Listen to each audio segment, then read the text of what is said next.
Peace, family. When I look at this political climate, the culture that's up under this in this country, if you are anything like me and you're asking yourself, how on earth did we get to this point here? How on earth could things get this bad and there's no off ramp in sight? Here you have a sitting president of the United States actually campaigning against thousands and thousands of Americans losing their jobs.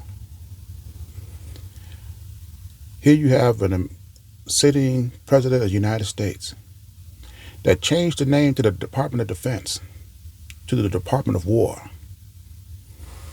and post on his social media that the city of Chicago is going to find out the reason why they changed the name to the Department of War. Now, like I say, it don't matter whether you're black, white, Hispanic, whatever.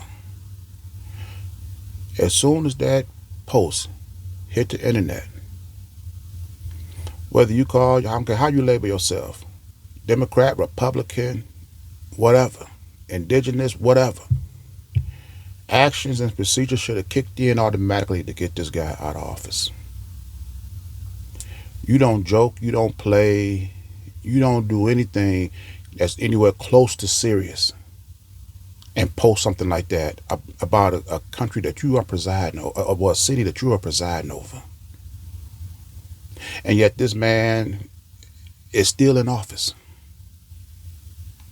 But the thing is, how on earth did we get here? And we got here through a long road of ignorance. Because people think, well, they thought back then and they still think today, that your contribution guarantees you nothing in return. You work for businesses, and you're entitled to nothing but your paycheck. You participate in the political process. You're entitled to nothing. The government don't owe you anything. They take your taxes. There's no minimum standard we put on the government in return for our tax contribution. We allowed these people to say socialism is bad and capitalism is good. But yet the rich is getting richer off of socialism. They are getting paid through government contracts. The government is actually funding these people. And we're left with the result because we're up under the capitalist system right now. And we see the vast majority of the wealth is up in the 1%. And the rest is divided amongst everybody else. And if you just so happen not to be poor, there's no bottom of poverty that this country set for its people. Either you are rich, middle class, poor, and after that, whatever's beneath that, I don't even know. And see, and now I'm going to direct this message just to my people. Because see, we have it worse than everybody else. When this country was developing over the years, and they implemented these different departments, the finance department, the Department of Defense, the courts, the businesses, the industries, the laws, the enforcement of the laws, the interpretation of the laws, all these things you would think would guarantee its residents a comfortable, affordable, respectable way of life. But we are working up under a governing system surrounded by entities that it created that don't afford the people anything close to that. Here we are working for people up under that economic structure that don't want you to be prosperous. We're working under a Food and Drug Administration that's giving you obesity, diabetes, cancer. You can't afford to get sick. You're working under courts that's presiding over mass incarceration, wrongful conviction. You can't afford a lawyer. These things impact black people the worst. Now, I just did a video the other day about Jimmy Kimmel. Jimmy Kimmel said he'd been working for CBS for like 23, 25 years or whatever. And he's just a small part of the vast corporation of Disney. Here we have white people that can work for businesses for 25, 30, 40 years. And Jimmy Kimmel said Disney didn't even have to bring them back. That's how insignificant he is to them, despite the fact that he's been working for them for almost 25 years. Can you imagine that in any other ladies, gentlemen, you marry a man or a woman and you grow your relationship to after 5, 10, 15, 20 years of marriage, and your husband or your wife can say he can go or stay, it don't matter, he's insignificant to me. Is that anywhere close to reality?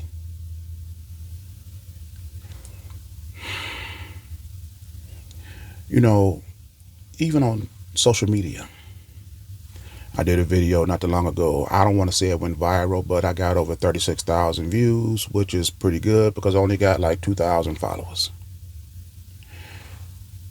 TikTok saw the activity on my video and they send me a message saying that, hey, you can get more views if you paid X. I think it was like about $8 or whatever to promote the video.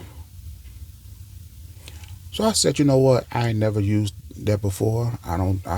But you know what? Since my video at that point in time, I think I had about 12,000 views of it. I said, well, let me go ahead and invest a little bit of money into this and see what it get. I get a note from TikTok the following day. After reviewing your content, we cannot promote this video and your money will be refunded. Now, my videos speak of black prosperity, black independence, blacks doing for themselves, black self-determination, owning our own occupation.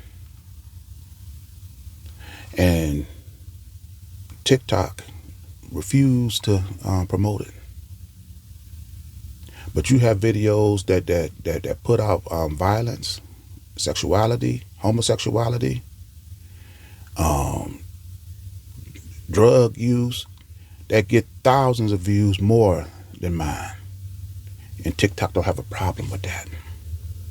And not only did TikTok refund my money, the next video I did, I don't think it got 50 views.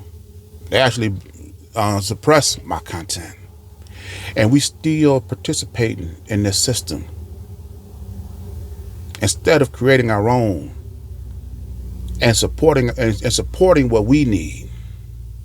That's how you break this nonsense. You know, like I said, we got through this. We got to this point in this country through years and years of ignorance. And it is time that we wake up as a people and realize that they're not going to do for us better than what we can do for us. It's time for us to build for ourselves.